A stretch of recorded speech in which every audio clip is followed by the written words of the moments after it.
Welcome to our show. It's called That's So Chratheist. So what is that word supposed to mean? It's a word I made up. It consists of a mangled combination of two words. One would be Christian and atheist. And it's to show and to illustrate that Christians and atheists can get together and talk reasonably without demonizing the other side. So my name is Truman Ardent Smith, and I want to give you a little bit about my background. I'm a former evangelical Christian. I was raised as a Roman Catholic. After college, I became a born-again evangelical Christian, and I remained one for about 25 years.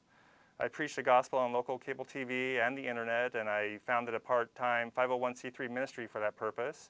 Then in 2009, I left the faith and I became an atheist. So in this show series, I have a number of guests who are active in some role as evangelical Christians, who are experts in matters of science and or religion. And this is a special interest of mine because I left evangelical Christianity primarily for scientific reasons.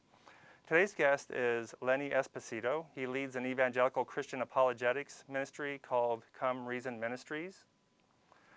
He has recently debated Richard Carrier, who is a high-profile atheist author and atheist activist. So welcome to the show, Lenny. Thank you so much, Truman. I appreciate being here, and I really appreciate this opportunity for two individuals who I think are like-minded in many ways, people who care about the truth, to get together and have a good discussion on these types of topics, which so often are belabored by too much emotion, too much vitriol, and in order to be able to really discuss these in a appropriate manner, I think is a great service that you're providing. Okay, thanks. Is there anything else you'd like to say about your credentials for somebody who's watching and says, who's this Lenny guy? Never heard of him before? Well, a lot of people ask me, who is this guy? That's not a surprising question. No, I would say that I've been in apologetics and Christian apologetics for close to 16 years now, something to that effect. We started our organization in 1999, but I did things prior to that. I'm a contributor to the Apologetics Study Bible for Students, have a few articles in there, working on some other writing projects, and just continue to, seek the truth wherever it may be found. Okay, so our format for our show today, we're going to have a general discussion on various topics for about almost an hour. Then at the very end, we'll each have a 1-minute summary, and I'll go first and give Lenny the last word on that, just to try to be a gracious host. And then I'll have the last minute to talk about some different meetups that people might be interested in attending and how to reach Lenny or myself. Now, just to talk a little bit about what our goal is for this episode, one thing we want to try not to do is have any sermons, and we want to have a dialogue. So, and also to have equal time in our discussion, so it's not one person dominating the discussion. And one thing I've learned from experience, Lenny, too, is instead of saying like, well, there's 5 reasons for this point, let me go through them 1, 2, 3, 4, 5. That's not going to work because like each one needs to be talked about. So it's good to try to focus in on just one topic you want to talk about, or even a subtopic, and then we'll explore that in an interactive way, rather than have 4 or 5 things without the other person coming into it. Right. Okay, so what I said over email is basically I could ask you a question and you can ask me a question, and maybe we'll follow up with a third thing, and we can just see how that unrolls. Does that sound good to you? Yeah, that sounds great.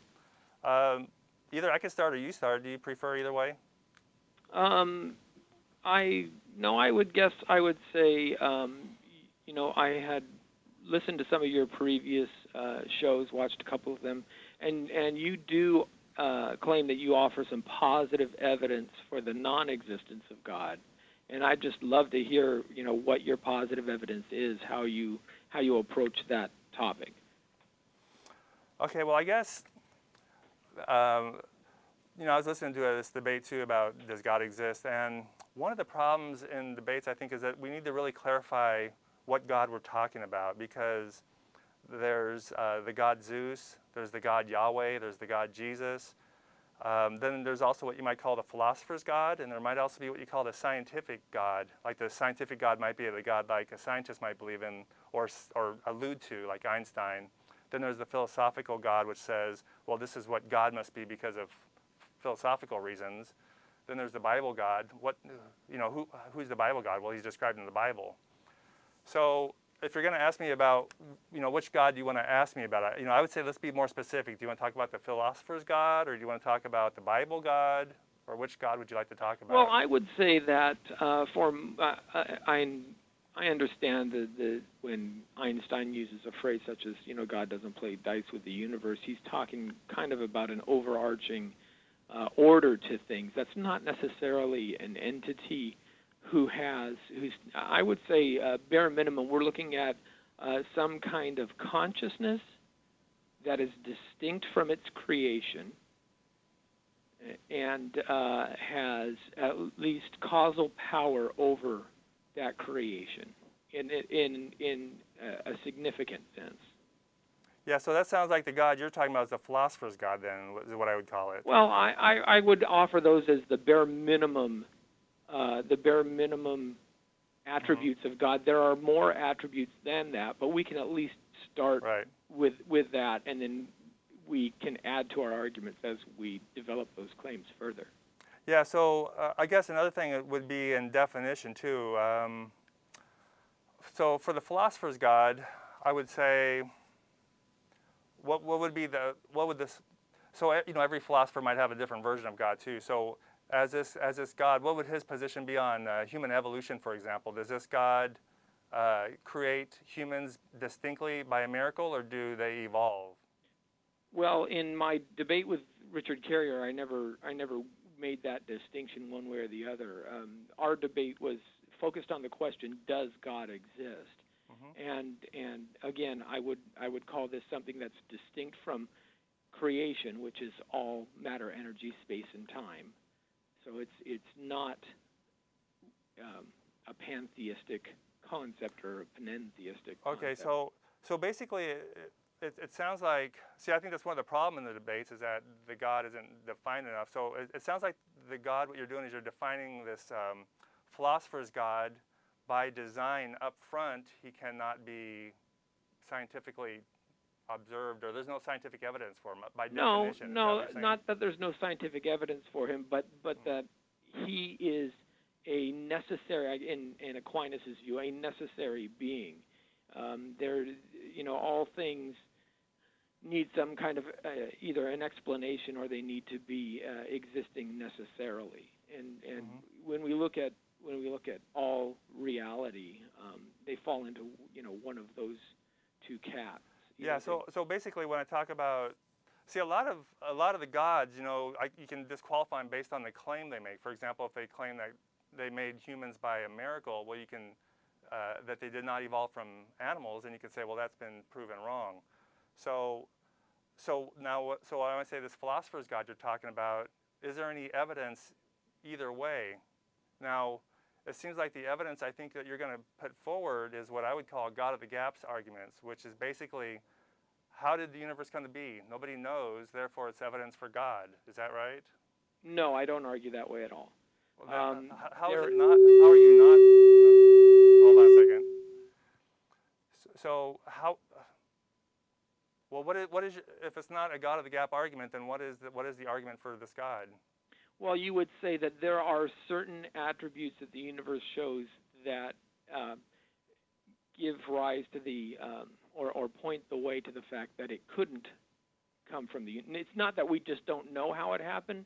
It's that either it's impossible or highly unlikely that this would be created by anything other than an intelligent source, an intelligent mind. Okay, Again, so can you give consciousness that's distinct from its creation, but also has causal powers over Okay, so for example, you said there's many lines of evidence, right? Yeah, I offered 6 in the debate specifically. Okay, so I mean, what would one of these be? Just one of them. Well, we talk about, again, the universe coming into its existence at all. No. The fact that the universe is a contingent system means that it needs an explanation. If it has a beginning, then we need an explanation for why it began or how it began, and why there isn't a non-universe. Why is there something rather than nothing at all? Right. And now, so in other words, so if somebody says, I don't know how the universe came to be, so then you would say, aha, you don't know, therefore that's evidence for God.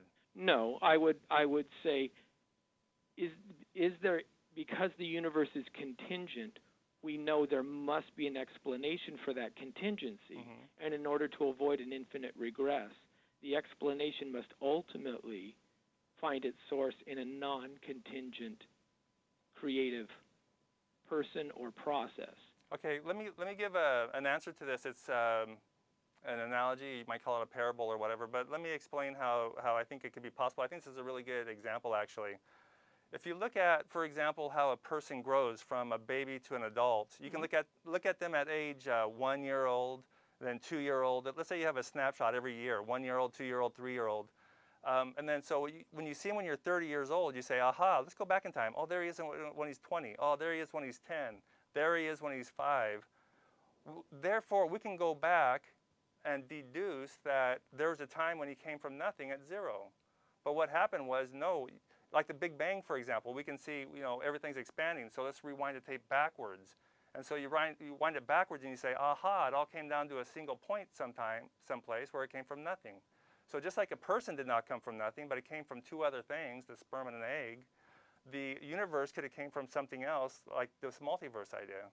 Well, but there's problems with the multiverse idea, and there's been some really good work done on this, where the most cutting-edge science has shown that the multiverse doesn't solve the problem of creation of the universe. For example, Vilenkin and Mithrani just put out a paper December of last year, just showing how the three most common models of the multiverse all still require some kind of initial creation event. In other words, they can't be cycling eternally. So yeah, there's again the most recent paper that Vilenkin and Mithrani have put forth as of last year took the three most plausible models of the multiverse and showed mathematically why each one of them fails to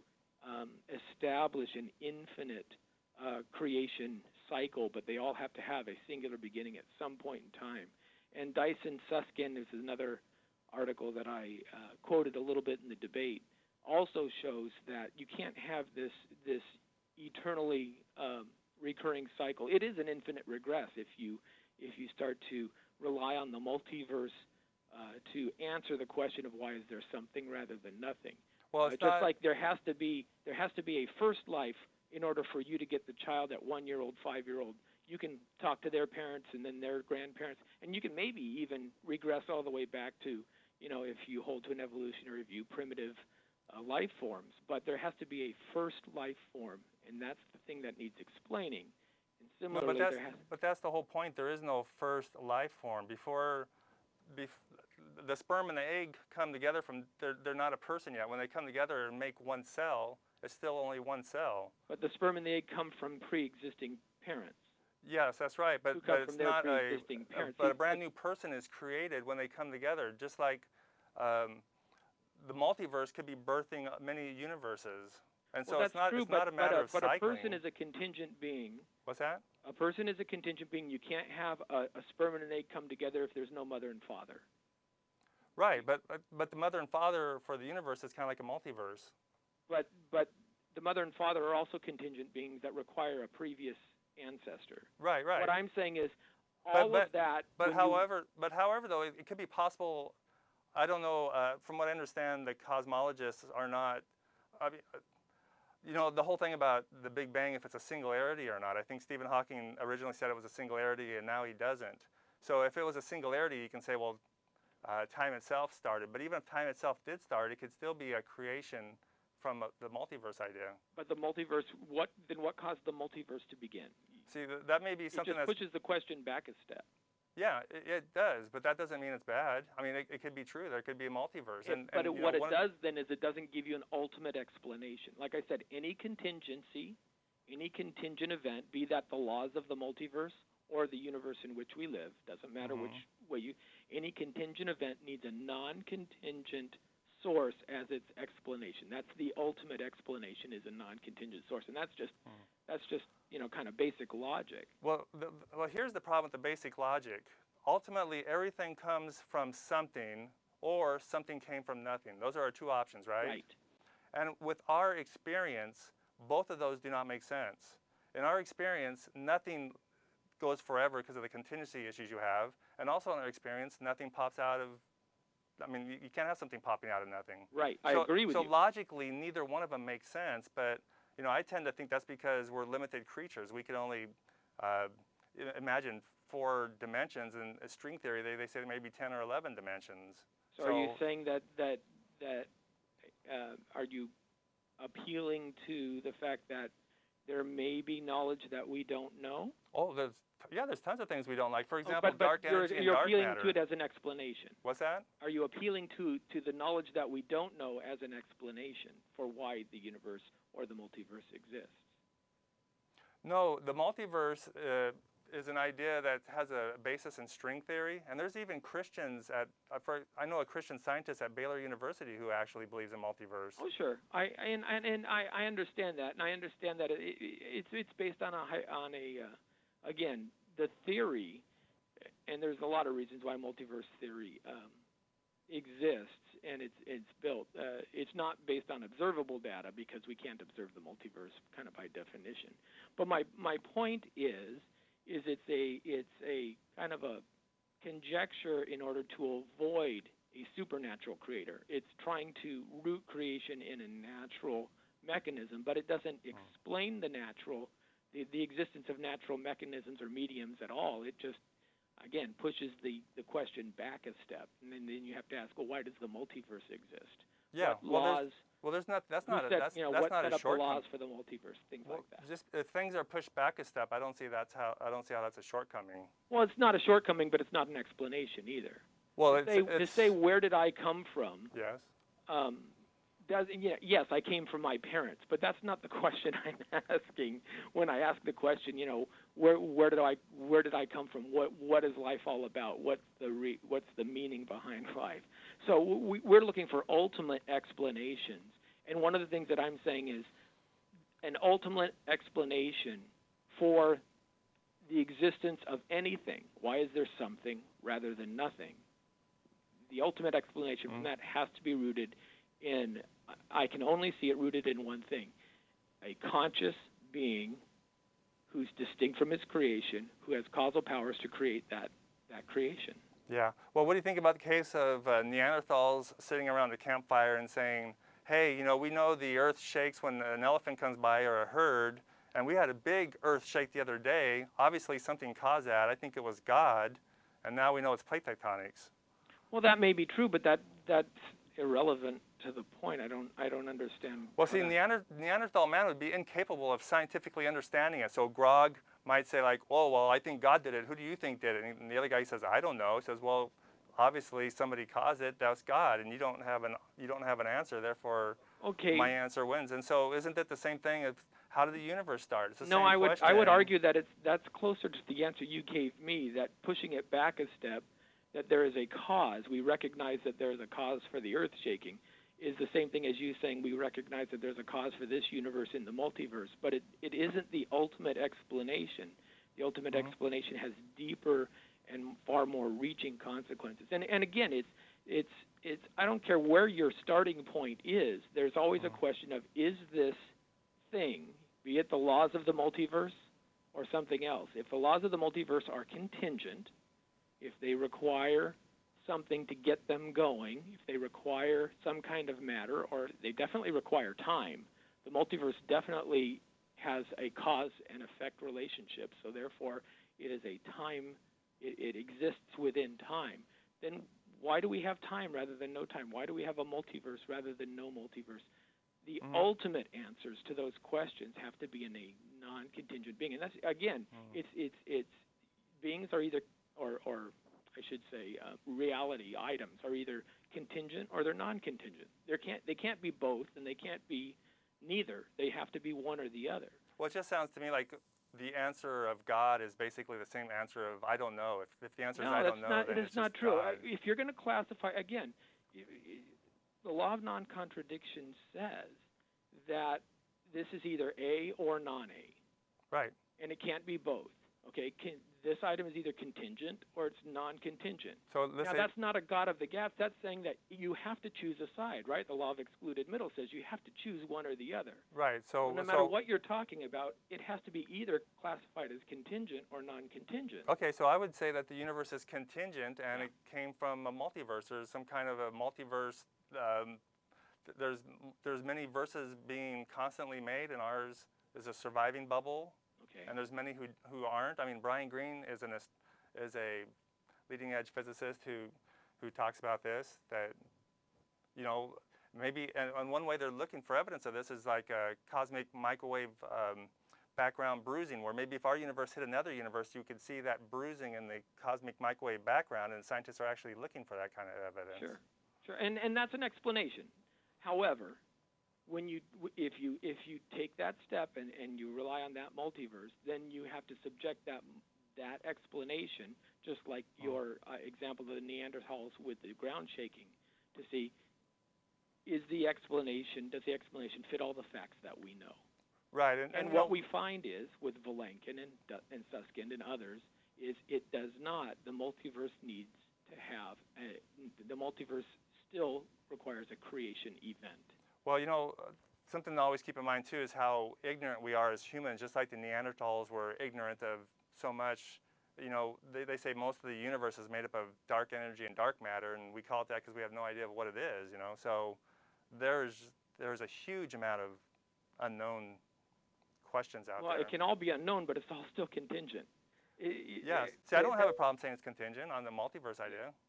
Yeah, but again, you're using the multiverse. The reason why you're claiming the multiverse rather than a widget did it is because the multiverse is the model put forth by modern physics today. However, modern physics, and again, nobody has proven Vilenkin wrong, and he's come out very adamantly on this. He goes, "There's no way you can escape an initial creation event. You just simply can't."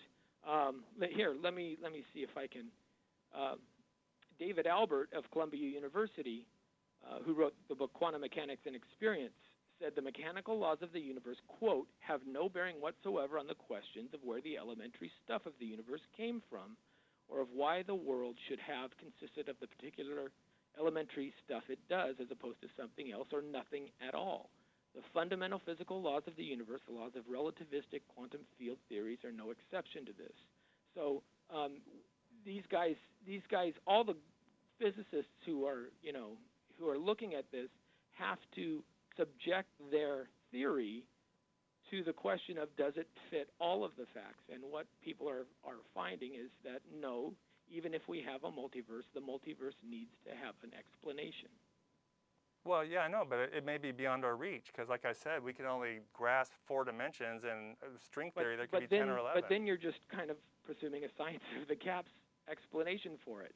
And what I'm saying is, if we can at least identify that the explanation of the multiverse is non-contingent, in other words, it's a necessary thing, and if we understand that a creation event means that there's some kind of will that chooses to create, because if it's not a will, and if it doesn't choose to create, then it would have been creating all the time, and that's the second question.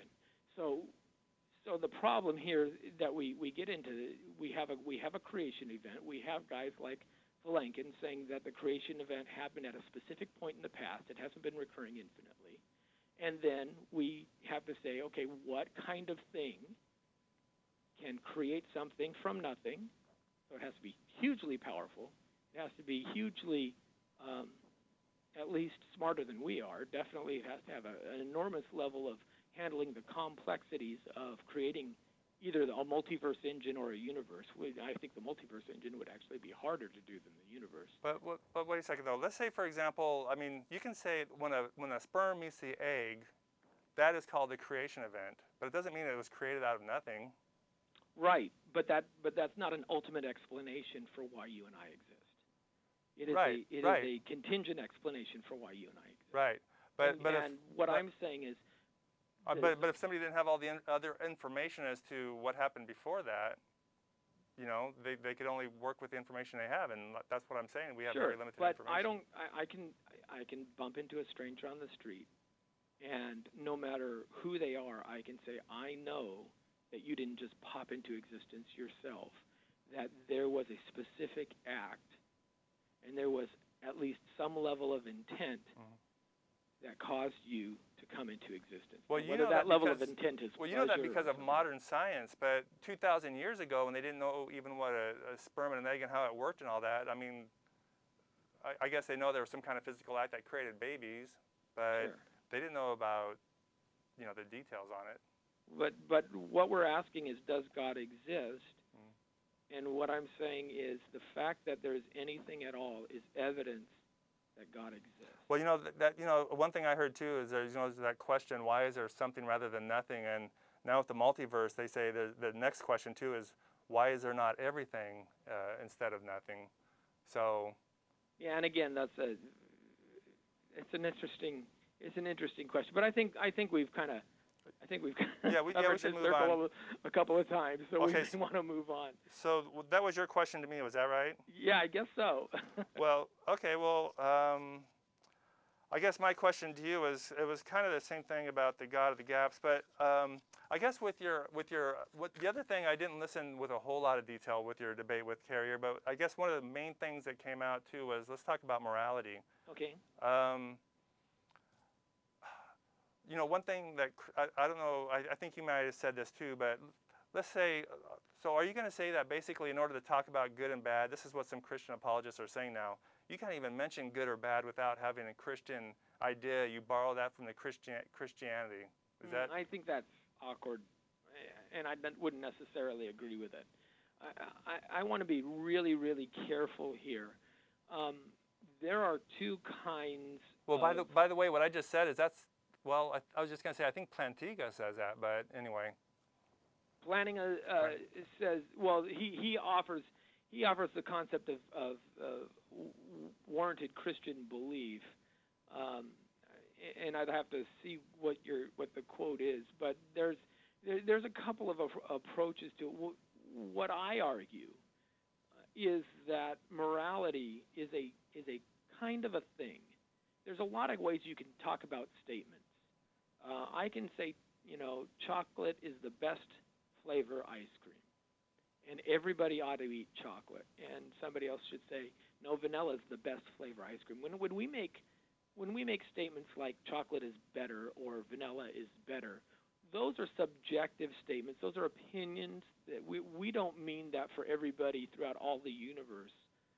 Chocolate is a mandate.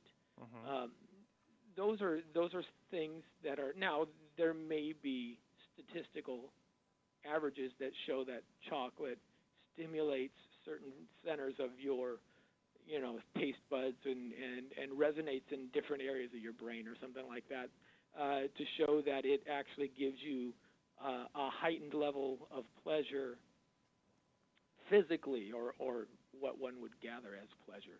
Pleasure is actually an immaterial concept that you can't measure. You have to ask a person. That's the only way you can learn whether it's pleasurable or not. So they may be able to statistically say most people, we see this kind of reaction from chocolate, therefore chocolate's better. But that doesn't mean that you are doing something evil by eating vanilla instead. Moral duties, moral laws, and moral duties are the kinds of things that one, not only do they exist, are they real, and they're real because we know that evil exists, so we have a point of measurement for whether something's good and evil, and I'll unpack that in a minute. But not only do we know that they exist, but they're what I call prescriptive. They're not only descriptive, they don't only describe the way people can behave, but they're how people should behave, regardless of whether the people themselves hold to it, believe it, think it's right, or even know about it at all. So when I talk about moral laws and duties, I'm talking about those things that all people at all points across the entire span of human history should do. Well, yeah, but it's not that clear. I mean, there's a lot of gray gray issues. There are a lot of gray even issues, but that Christians could doesn't mean argue that about. every issue is a gray issue. What's that? I said there can be a lot of gray issues, but that doesn't mean that you can never have any morality. You can never say anything is right or wrong. Yeah, I mean, Because so far I largely agree with you. So what would be a point of disagreement, I think? So my point is, if you say something like killing a child, torturing an innocent child just for the fun of it, that's a moral prescription that's wrong. If we say that's wrong, that's always wrong. The only way we can say that is always wrong, the only way we can make that claim and have it not be descriptive but prescriptive, is if that claim is rooted and grounded in something higher than ourselves. If it's only rooted in humanity, either in the nature of our actions or the nature of the world, then it's merely descriptive. It has to be rooted in an authority higher than our existence in order for it to be prescriptive. And therefore, my point here is moral laws, if morality exists, if evil exists, then moral laws exist. And if moral laws exist, they have to be grounded in a moral lawgiver, and that lawgiver has to have the authority over humanity, and that would be God. So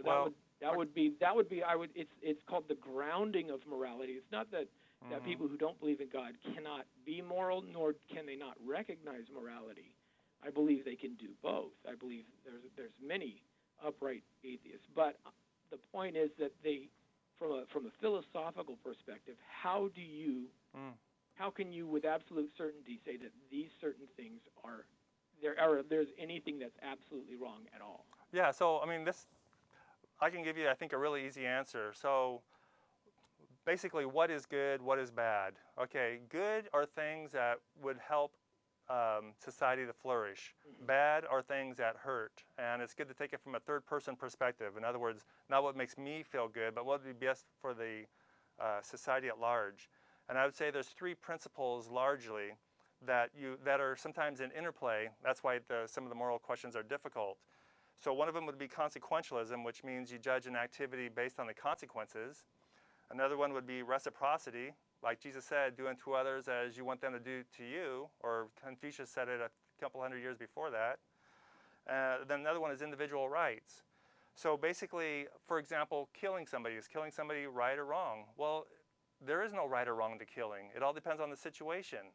For example, if there's a hostage situation and a guy has somebody by the neck with a knife, and they say they're going to kill him in 3 seconds if they don't get their money or whatever, that person can be shot by a sniper, and that would be a good thing to do, morally good thing to do. It's not bad. It's not something you have to apologize for. But if you're just going to kill somebody because you hate somebody, that would be a bad thing. So why is that good and bad? Well, you look at the big picture from a society level. If everybody went around killing people because they didn't like them, that'd be bad for the society. So there is a bigger thing than people, and those are principles. And the principles, like I said, are consequentialism, reciprocity, and individual rights. Mm-hmm. Now, why did we come up with those principles? It's because they work. It makes for a better society. So in a way, you can say, yeah, we can prescribe morals. What should you do in this situation? Well, it's very easy. If you want to have a better society, these are the steps you take to get there. So that'd be the moral good thing to do.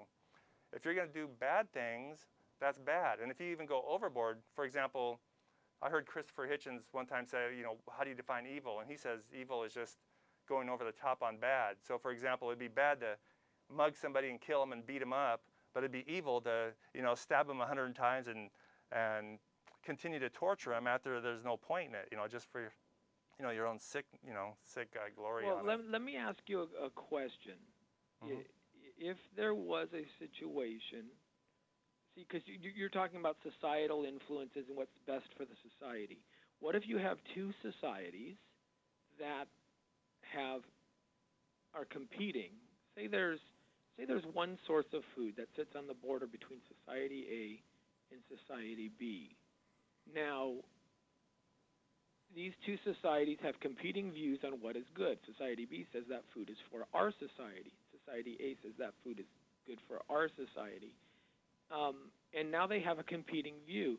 It seems to me all you've done is up the opinion to a societal level as opposed to resting it on an individual level, but you haven't proven that maintaining the society in and of itself is a good thing or a bad thing in and of itself. Sure, flourishing is a good thing in and of itself. So then let me ask him. Well, let me answer your question Okay. about this, because it's actually a really good question, because it strikes at the heart of ancient morals versus where we hope to go, where morality is evolving. In ancient morals, there was tribalism. Like, it's okay to, you don't want to kill somebody, that's bad. But if it's a member of another tribe, that's okay to kill them. Right. Or you don't want to steal, but if you steal from your neighboring tribe, that's okay. So this is what the secular humanists are saying, is that we need to have a planetary morality. So it's not a matter of looking at tribe A and tribe B. We should be looking at it as we are all humans, and make the best choice from that, make the best actions from that kind of viewpoint. Okay, but again, you know, and it's interesting because this is kind of the argument that Carrier made in the debate, and he had mentioned, we had talked about what about an artificial life form, and he had said that, well, if the robots, you know, does it only apply to humans, or what if we founded an artificial life form? Can we enslave the robots? Is that okay? And what if they, you know, become sentient? And he said, well, then the moment the robots become sentient, you can't enslave them anymore. You can't try to destroy them, because that would be just as wrong as trying to destroy another person. Well, I mean, we really can't enslave the robots eventually, because they're going to be smarter than us. Well, So it's just like, you know, we're so much smarter than chimpanzees. The robots of 1,000 or 1,000,000 years from now, see, as a Christian, you think Jesus is going to come back, you know, tomorrow or next 10 years. But as an atheist, I'd say if we take care of this place, we could be on Earth for a few million years. When you look at the pace of technology in a few million years, obviously robots are going to get to the point where there is a sentient machine life, and it's going to be much smarter than us. well, if that's the case, if robots, say, advance to the level where their relative intelligence outpaces us the way we outpace, say, a cockroach, then wouldn't the robots be not doing a moral evil to crush us the way we crush a cockroach in our house? Well, some people crush a cockroach. Other people, you know, some people would probably like to exterminate all but cockroaches. are you doing an evil act by killing a cockroach in your house? Well, it depends. I mean, if that was the last cockroach in Earth, then they would say, by all means, do not do that. We need to preserve biology, just at least for our children's sake, so they can see these animals that once lived. But if there's tons of them, we don't need them anymore. See, so the difficulty here is because we're starting to deal with all these sentient creatures. I mean, right now people are concerned about chimps because you see how they love and they have feelings and they can express themselves, and even people have their love for their dogs and their cats because of how sentient they are. So, yeah, that's something we'll have to deal with. I think there's a vast distinction even between a chimpanzee and a human being. I don't think if it's a matter of degree. I think it's a matter of kind. But that's probably an argument. I think the computers of 1,000,000 years from now are going to be way surpass us a lot more than we have chimps. I think that's really pure optimism, and I don't think there's any good grounding for believing that. Well, I would say history, though. I mean, look at the pace of technology. It's mind-boggling. It's basically exponential how it's going. It's not a straight line, but it's exponentially growing. So are you okay? And this was kind of how I framed my argument throughout the debate. If we look at history as our guide to what's the most reasonable way to determine our beliefs, one of the things that I've argued is consciousness has never arisen from non-conscious material. Consciousness has always come from a conscious being. In other words, any being that's conscious has had a progenitor that was conscious. Consciousness doesn't just pop into existence. Right. And if we look at all of human history, there's just no way to explain that. And beyond that, no way to explain what? I mean, it seems like how consciousness could arise from non-conscious material. Well, doesn't it seem obvious when you look at the animal world and you see these different species of animals that the ones with the more complex brains have more of a consciousness? Well, I wouldn't say they have more of a consciousness. I would say they are capable of maybe processing a bit more information. But like I say, I think when we talk about true human consciousness, the true idea of relating to and realizing your world around you, I think humans are unique in that aspect, that they can be self-reflective. I don't think any animal no matter how smart, is self-reflective. I don't think a dolphin thinks about being, what if I was an orca? Yeah, but they do have self-awareness tests with all these animals. The thing where they put the dot on the forehead. Have you heard of that? Tell me more about that. Well, it's called a self-awareness test, and they first did it with chimps, where they put this dot on their, they show them first how a mirror works, and they get used to the mirror, and then they wonder, do they actually understand that they're a thing in the mirror? And so what they do is they put some kind of mark on their forehead that the chimp doesn't know about it, so it doesn't really feel it. So maybe it's an ink blotter or something. And then they watch how this chimp activates when he looks in the mirror. He actually he touches his forehead and tries to rub it off and stuff, which shows that he recognizes that that's him in the mirror. And then they've done this other test on like elephants and dolphins, and if you look on Wikipedia, there's all these lists. They'll tell you of all the animals that have passed it. So it's just with animal studies, this is progressing knowledge. Well, but I don't think recognizing a reflection, is I think that's something. There could be a couple of different explanations for that. Sometimes when someone, even in humans, sometimes there's a great scene in one of my favorite movies from the 80s is an old movie called Better Off Dead, old John Cusack movie. And there's a great scene in there where he's talking to a pretty girl, and she wipes her nose because she has an itch, and he goes, "Oh my gosh, she wipes her nose. There must be something on my nose." And he wiped his nose, and she goes, "Oh my gosh, he wiped his nose. I must still have something." And you tend to just reflectively sometimes do that because you see it. So we don't know the motivation behind why those animals do that.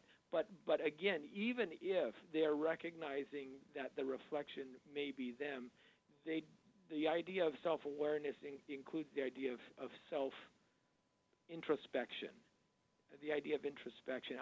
There's just no animal who has that. That is, and again, that's a difference in kind of what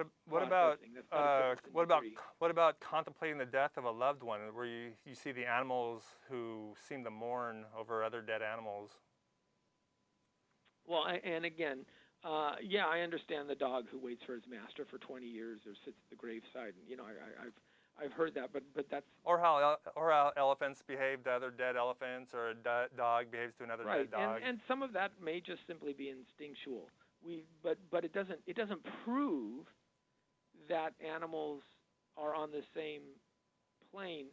But even beyond that, even animals, if they exhibit some level of consciousness, we don't say that consciousness arose from inert matter. No matter what, there's never been one single case. I mean, consciousness is a different kind of a thing than a physical process. And it has different properties than a physical process, so it can't be rooted in a physical medium. Well, I mean, are you familiar with the term of emergence? Yes, I'm familiar with the term of emergence, but emergence doesn't explain consciousness. It just Well, when you have emergent, it. when you have emergent properties of something, for example, like one example I would give is, let's say you have two identical rooms. Sure. In one room, you have all the parts for a car, including a tank of gasoline. And another room, and both rooms also have a mechanic in it or a person in it. In one room, the guy doesn't know how to put the car together. In the other room, the guy does know how to put the car together. The same exact parts, but the other guy puts it together as a car. And now there's this whole new emergent property where this car can go, it can go fast, it can do things, but the other guy can't do it. Right. So there's these properties that emerge when you put parts together. Right, but that consciousness, unfortunately, does not fall into that category. Well, and because it operates, you can explain, and I'll tell you why. You can explain the emergent properties of the assembled car through a mechanical description of why the car goes fast, of why it's able to turn corners. You can, in other words, you can use, if you start with material items and you place them together into an emergent property of, say, the car can go fast, you can explain that speed through material processes. Yeah, but that's only because we scientifically know it. But if you ask, for example, a child who's 5 years old, how does the car work when you press on the gas pedal? I mean, for him, it's kind of like magic. I have no idea. Well, I understand. So with our lack of knowledge, we're kind of like the 5-year-old who says, "I have no idea how this could happen. Maybe it's magic." Well, and this is really interesting, Truman, because again, Richard did much of the same idea that you're doing now. And here's what I'm going to say: what you keep keep appealing to is a knowledge of the gaps argument, not a God of the gaps argument. You're just saying, we don't know yet. We don't know yet. Well, if we don't know, then we can't say whether it's true or whether it's false. Okay, but it's not just all we can do is say we don't know. So what must we do? We have to look at the evidence that we do have, what's the best explanation up to this point, and infer from the explanation that we have. Now, some things, like I say, contingency versus non-contingency, it has to be A or B. Some things like consciousness, you can't explain consciousness through any kind of material. The idea of will, of intent, things like that, you can explain redness, maybe if we talk about the color red, we can talk about wavelengths of light being reflected off of an object, but a person who's colorblind does not experience redness even though those wavelengths are being received by his eye. But let's say when you talk about will and intent, let's say, for example, do you think a dog has a will and intent? He may have some type of will, but there's an awful lot of instinct in there as well. Some of that, there was a recent episode in the paper where some chimpanzees who were being cared for, there was a student who went down to Jane Goodall Center, and the chimps actually grabbed him and pulled him through. Chimps he'd been working with for years. Chimps had been around people for years. He got viciously mauled by them. Were those chimps just mad at him? Or, this is their provider. This is the person who gives them food. Why did they do it? Were they just evil chimps? There's an awful lot of instinct and things in the animal mind that triggered. That we've seen, that we know. Yeah, and we've also seen animals that hunt as packs. I mean, even orcas and wolves and lions. That's the way those animals are supposed to behave. Yeah, but they actually learn it from. That doesn't mean they actually learn and practice it too. Mm-hmm. Yeah, of course, and that's how we get better at things. But the question is even if there is will and intent in animals, and again, I don't, we're always talking about a very small segment of higher animals. The vast majority of the living kingdom, the insects and things like that, have nothing like this at all. But even if there is some idea of will and intent, it shows that there's a consciousness that's distinct from, because I believe animals have souls. I don't have a problem saying that. But it shows that there's a level of distinction between the mind and the brain. And I'm trying to understand what the difference is between an animal and a human then is. I mean, if an animal has a soul, humans have a soul. I mean, this is one of the things actually that's really murky in Christian theology. I mean, people even in the same denomination don't agree what a soul or a spirit is, whether they're synonyms or something different. So I guess I don't understand if an animal has a soul. I'm going to use a soul in the sense of the animating center of consciousness of an individual, or it's the, to put it in Star Trek terms, maybe it's the life force. The idea and the biblically, what you would say, the soul is that aspect that animates the body. Your soul has a direct relation to your physical body. Have you heard of the word vitalism, the term? Yeah, I'm familiar with vitalism. So they used to think there was some kind of life force in a cell. This was kind of a standard part of science, and now the de facto standard is right. That's no longer. They synthesized urea, and that was the supposedly the death knell for the idea of vitalism. But I think they were just looking in the wrong room, so to speak. I think they were looking in the wrong. The idea of, again, mind is something that can't be synthesized. It can be emulated, but it can't be synthesized. Well, let's talk about this a little bit. So do you think the chimp has a soul and a spirit like a human, or the human has something that the chimp doesn't have? I would say that the human, we are body and soul. We are a mind-body. I'm a mind-body dualist, what we would call a substance dualist. That those are specific substances, and the soul in human beings is unique in the fact that it has properties that all other animals do not have. Necessarily the property of, again, self-reflection, the property to think about abstractions, for example, language and letters and things like that, symbolic thought. This is where all music comes from okay, the well, idea that something can be symbolically representative of something else, and then ultimately they reflect on even the question of God. now, see, this is a very interesting thing about where biological evolution comes in, and I know you said you didn't talk about this with Carrier, but this is where it's crucially important, and I think sometimes people don't talk about it because, on the Christian side, is because it shows the complexity or the problems that are there, but you know, if you say humans evolved from other animals like some Christians do, then you have to try to figure out, you think the spirit is different. Is there a breaking line where there's some kind of animal gave birth to the first human and there's something unique there, or did God just... Well, I see, and again, I don't necessarily believe that, but there's obviously folks like Francis Collins and others who hold to a common descent model. But no matter which way you do, in order to be consistent, I would say that you would have to at least hold that there was a point in time where God directly acted upon a specific animal and endowed his soul with these additional attributes. So you personally don't believe that humans evolved from other animals then? I don't find that argument as compelling, no. So I think this is where our lack of knowledge actually hurts us. We see things, you know, and you had Fuzz Rana in already. Okay, so this is a point then where, would you admit that you're being anti-science then, because this is the scientific consensus? That No. Just because you're against the consensus doesn't mean you're anti-science. Well, what other science is there if there's not consensus? There is all of science, the entire history of science. But is somebody coming up against the consensus. I mean, that's the nature of science.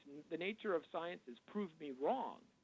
So just because you have a minority view or even a singular view, that doesn't mean you're anti-science. That just means you're anti-consensus, and that's a big difference. I mean, you got to remember that the steady state theory was the consensus for a long, long time. Sure. And there had to been a very small minority who was waving a flag. You know, Einstein was saying, "Hey, no, there's the universe had to have a beginning." Does that mean that Einstein was anti-science in offering that explanation? Of course not. It's the nature of science to question itself. So by questioning the consensus does not mean that I'm anti-science. Okay, that's actually a good point, and kind of a longer discussion would be, have you heard of the term the null hypothesis? The null hypothesis? Yeah, but why don't you go ahead and explain So basically the null hypothesis is kind of the mainstream current idea. So when you have if you're a scientist and you want to be famous, you want to have a new hypothesis. And so what your new hypothesis should do is, you know, try to describe the way this thing is and have some tests. And then if that is verified, the new hypothesis should be stated in such a way that it would invalidate the null hypothesis. And so even a lot of scientists supposedly don't even know about this. So if you're going to have a really good hypothesis, it should challenge the null hypothesis. So the null hypothesis is the current scientific one. So that's why I think scientific consensus is very important. Yes, you know, scientists have been wrong, and they've been proven wrong by other scientists coming along. But it's not like, well, you know, just because scientists have been wrong doesn't mean they're, you know, you can't trust them at all. Usually I agree with that. Usually they're fine-tuning and getting closer to reality. What I would argue is science gives us a description of one aspect of reality, but it's not the only aspect of reality. Philosophy gives, for example, here's a great point. Science can do nothing without an ethical foundation. Because if everybody lies about their results, then you're not. So science is reliant upon ethics. Sure. And ethics is reliant upon philosophy. It's also reliant on the idea of the law of non-contradiction and things like that, right? What happened? Look at the cold fusion fiasco a few years ago. Why? You know, those guys said that they had this science, but what happened was they had, you know, when people try to do things, they found out that they either had poor methods, or sloppy methods, or they were just jumping to conclusions. Now, the jumping to conclusion, all that stuff is philosophy. All that stuff is, so we learn things not merely by science, but also by other methods, philosophy, And Okay, well, ethics. we're kind of out of time. How about if I'll give you a 1-minute summary, then, actually, I'll do a 1-minute summary, and then I'll give you a chance to have the last word on a 1-minute summary. How's that? Okay, that sounds great. So basically, from my perspective, some things we talked about were God of the gaps. What is God of the gaps? Usually in science, we have a lot of things explained, but there's a lot of things we don't know. And so historically, a lot of Christians have said, oh, these things we don't know, that's evidence for God. How else can you explain that? And the scientists might say, I don't know. So they say, okay, that's evidence for God. But over time, what happens is they do come up with explanations. And so even theologians have said this idea of trying to use the gaps for evidence for God is a bad idea. It's better, in fact, from a theology standpoint to say God is a sustainer of things, or he keeps things together, rather than saying he has to step in by a miracle to do these gaps. It seems to me a lot of your arguments were that way with Richard Carrier. And then the second thing is morality obviously comes from good and good and bad is based on what's good or bad, healthy or unhealthy for the society at large. So I'll give you a minute now, Lenny. Okay. Well, and like I would say, I would argue that I agree that a God of the gaps argument is a poor argument, but that's not the way I argue. I would say that I can hand you a box, and I could say that box either has something in it or does not have something in it, and one of those two statements is true. It can't be both at the same time in the same manner. So that's not a God of the gaps. That is a logical deduction saying it has to be either this or that, not both at the same time. Secondly, and that's how I argue with the existence of the universe, with the existence of morality, things like that. I know that, I always use the example of a beautiful comet getting ready, that maybe there's a comet that circles the solar system once every 400 years. And we've read about this in the recordings of the ancients, but we've never seen it because it doesn't come into view but once every 4 centuries. And as scientists get excited because the comet is getting ready to come into view, just by accident, a meteor comes in and shatters that comet. Now, we could have learned tons of things that would benefit society maybe by studying this comet that we'll never again get to learn because that meteor shattered the comet. But it makes no sense to say that the meteor did evil.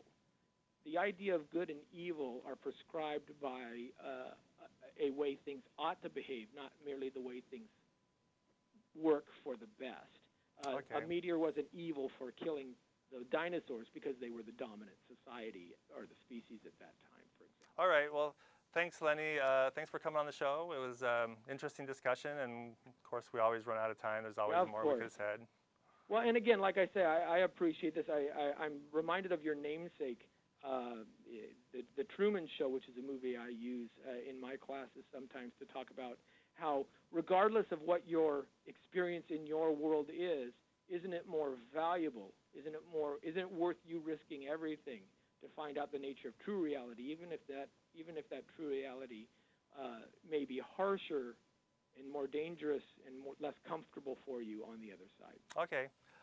Yeah, so thanks for calling in. I want to tell the audience a little bit about if you want some more information or meet with some other people, if you want to meet with other Christians, or, of course, if you want to meet with other Christians, there's so many churches around. But if you want to meet with other atheists, how would you find atheists? Well, a good place to go is meetup.com. They have all kinds of groups, if you're into stamp collecting, horseback riding, any kind of sports. And, of course, if you're an atheist or agnostic, you can type that in there and find out what's local to you. And if you did that, you'd find there's 2 groups that I participate in. One's called Westside Science and Religion Discussion Group. Another one's the Vancouver Science and Religion Discussion Group. And if you want to get more atheist or agnostic groups, you'll also find on there Humanist at Greater Portland, which is a chapter of the American Humanist Association, AHA. There's also Center for Inquiry, the Portland chapter. There's a bunch of other ones too, like the Flying Spaghetti Monster Lands for a Pint, one called Atheists, etc. There's the PSU Free Thinkers, that's Portland State University. And also, if you want to keep track of this show, I'm on Facebook. You can look up Truman Ardent Smith. There's probably hundreds of Truman Smiths out there, so Truman Ardent Smith. And then also Lenny's on Facebook at Come Reason Ministries. How How's that for a good contact for you, Lenny, or anything else That's you want great, to say? or you can go to comereason.org. The website is my primary point of contact. You can sign up for an email newsletter there. We have a bunch of articles. Every month we send out email telling you what's going on and new teachings and podcasts and Twitter stream and all that. But the comereason.org website is probably the best single point to get in touch with me. Okay, with that, we'll say good night, and thanks for calling, Lenny. Thanks so much. All right, goodbye. Bye.